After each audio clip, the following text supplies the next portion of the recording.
3, 2, 1.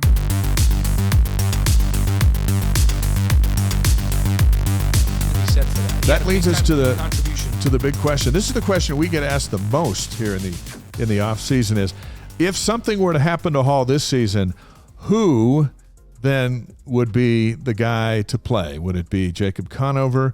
Would it be Cade Finnegan? Do they need to find someone else as they move towards the Big Ten? What do you think?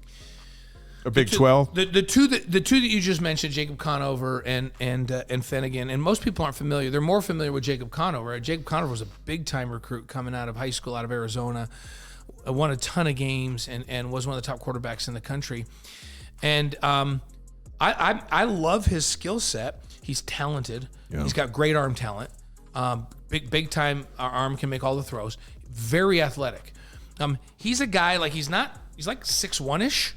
And if you go watch him play pickup basketball in the field house, he'll take the ball baseline and in a game rise up and two-hand throw down dunk on people. So he's crazy athletic. People don't understand how athletic he is. He's been a winner his entire career, and he's like these other when he got in a game, he's just young, right? So Utah State, he got in. Decision making is going to be suspect at that age. It just is. I don't care how good you are. Decision making is going to be questionable at first.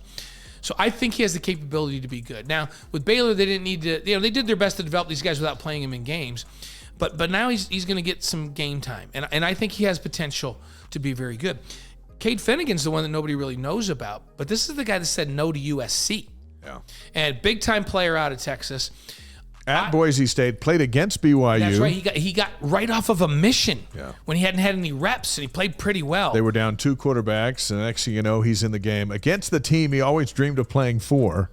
Yeah. And now he's got to go out there and try to beat them, and they were getting whooped. Well, and he has a really good – he can really spin the football too. He's got a beautiful release. Mechanics are good.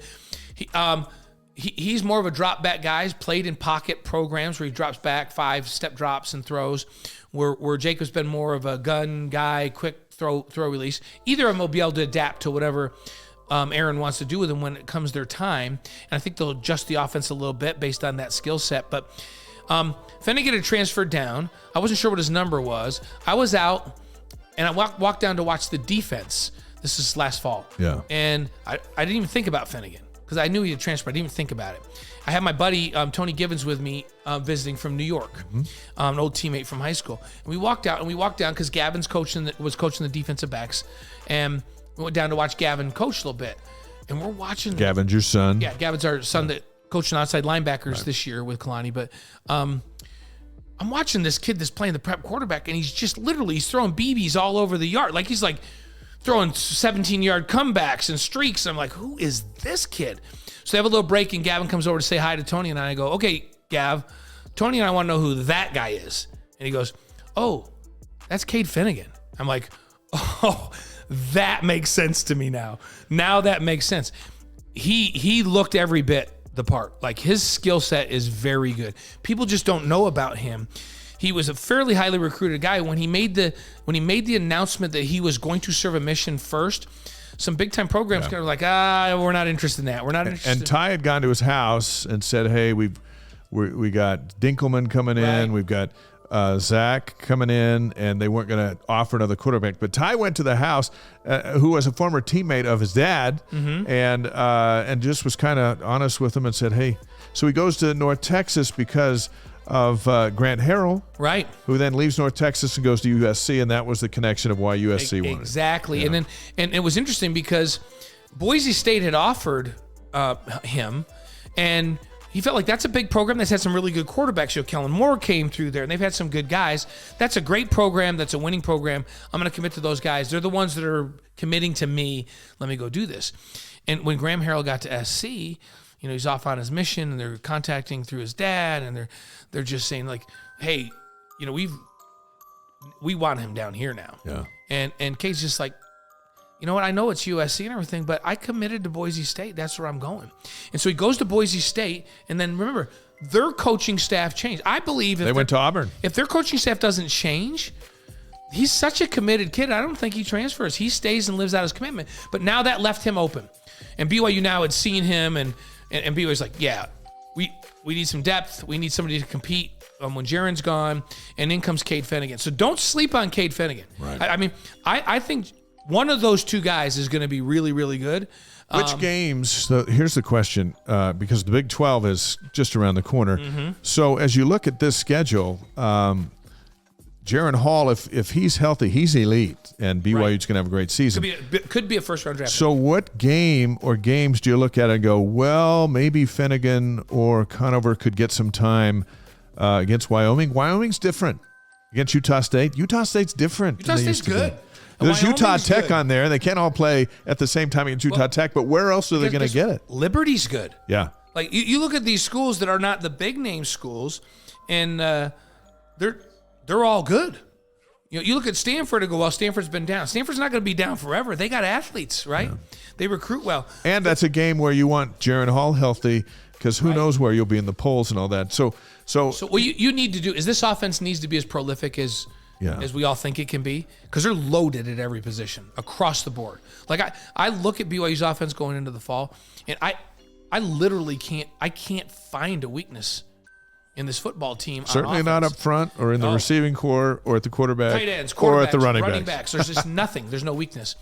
So they need to live up to their potential. Yeah. And part of living up to the potential is being the top 10 in the country in scoring offense and total offense. And if you do that, this defense, I think, will be good enough that against some of these teams, you got to pound them. Late in games, they'll pull away. And if they pull away late in games, you've got to get these guys. You have to have a decided effort to get these guys into ball games, because you can't have a rookie going into the Big 12.